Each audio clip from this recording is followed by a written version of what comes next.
Ben Pakulski, Cody Montgomery coming at you from the MI40 gym. We just wrapped up a chest and shoulder workout. Cody's moved here to take his body to a new level, and we're really laying a foundation to build a massive amount of muscle in the future. So Cody's obviously been able to take it really, really far on his genetics, on his work ethic, and on sheer effort and will.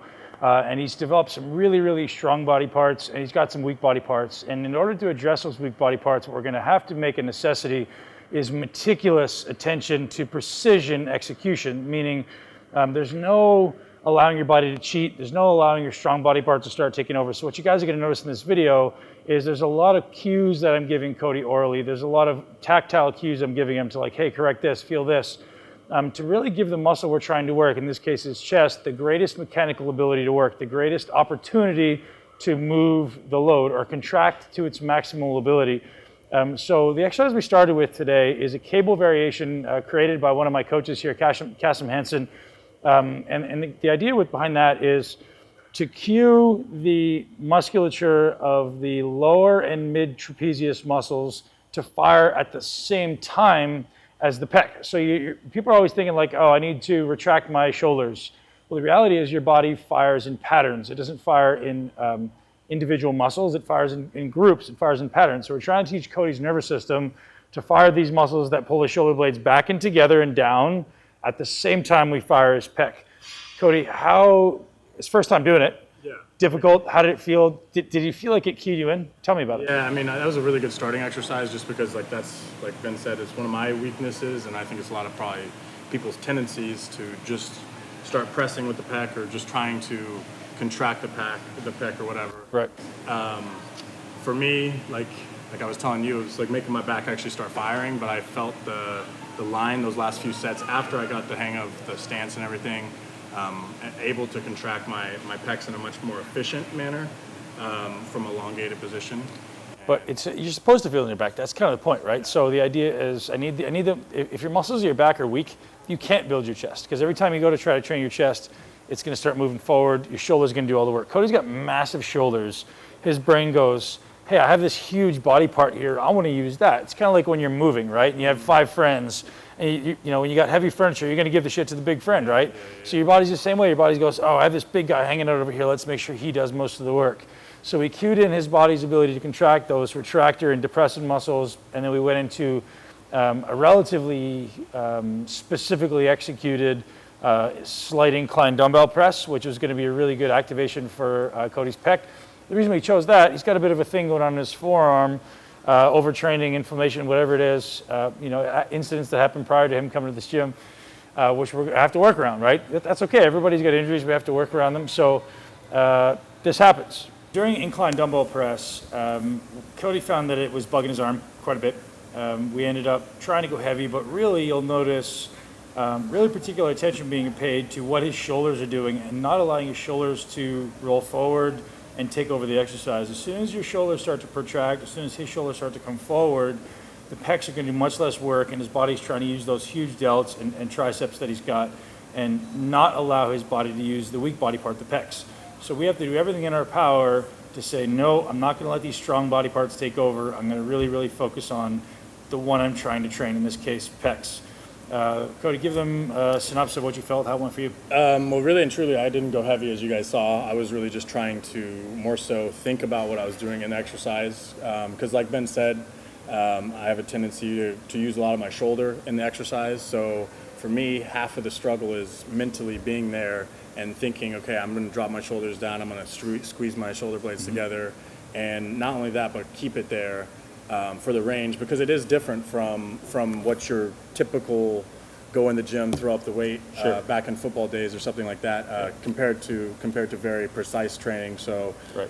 I really liked it, especially going from the first movement we did into the second, just because, like I said, my back was already kind of pumped or a little firing, so I could at least mentally feel it engaged, and that was probably like some of the best execution as far as for myself on the dumbbell incline. Like I said, though, I do have a little bit of a issue with my forearm, and it was giving me a little bit of problems. So one of the things you guys are going to notice is there's actually times when I tell Cody to not train hard. I tell him to slow him down. I stop the sets early. Why?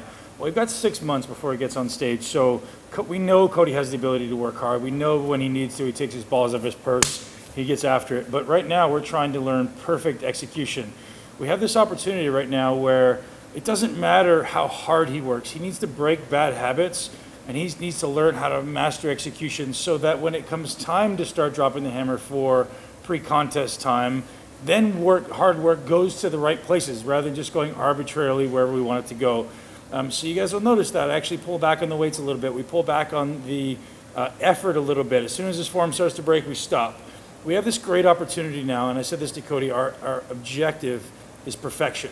It's not effort yet. So if you guys are in this boat where you have a weak body part and you feel as though, hey, I really want to train hard, or you're trying to keep up with your ego or with the other guys in the gym, you don't stand a chance of building those weak body parts until you absolutely perfect the form to where you don't have to think about it anymore. So from there, we went on to a slightly higher incline fly to try to take that form out of Cody. And I don't know if that helped, but you can talk about it. Yeah, so the way that Ben was doing it in the videos, you guys will see with a more of a traditional, I guess you would say, straight arm grip position. I try to do it like that. It kind of flared up my arm. Structurally, looking at Ben, I mean, he's got massive pecs, so you can actually see everything working during it. I wanted to do it that way, but just my forearm was the only thing that wasn't allowing.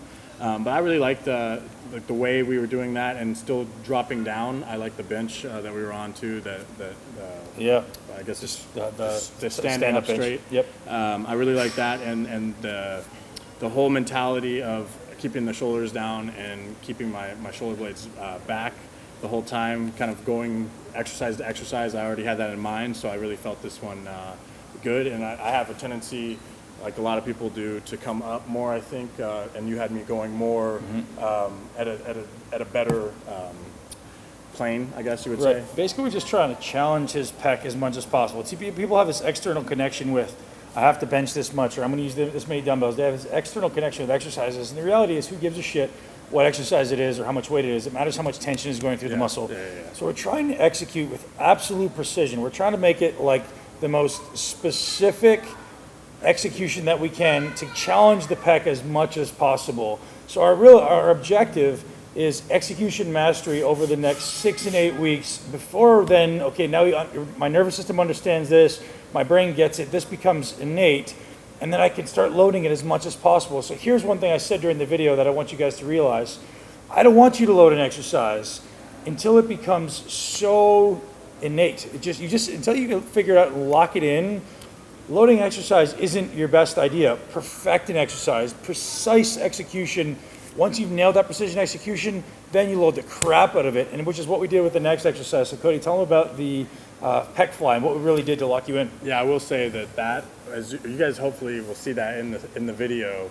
There's a set. I think I did a couple sets before it, and then it kind of clicked, and it was probably the best set of a pec fly that I've ever done. Just because you're training chest, you're thinking about chest. At least myself, I don't really think about my base that much. I changed my base, changed my sternum setup.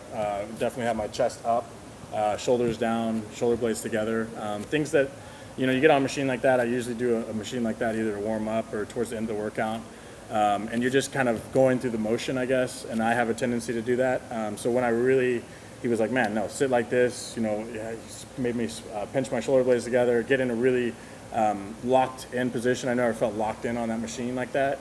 I felt like a ridiculous contraction, and just the amount of muscle fibers firing through my pec, I could tell is a much more specific execution on the exercise compared to just throwing around weight. And it's not like I did a lot of weight. It was like I still have the issue with my hand. And the last couple sets, once I fully felt locked in, all I was thinking about mentally was my pec. And I was like, wow, I don't even feel my arm right now. Here's the reality.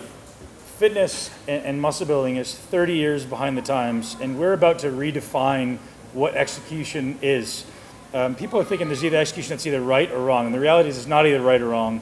There's specific levels of accuracy for your body type and for his body type and for my body type, and that is what we teach here at the MI40 gym. We went on to do some shoulder exercises, perfect setup, perfect execution. So hopefully you guys enjoyed that video, and there's lots more to come. Cody's going to be training here as his home gym now, so lots to come from myself and IFBB champion, Cody Montgomery.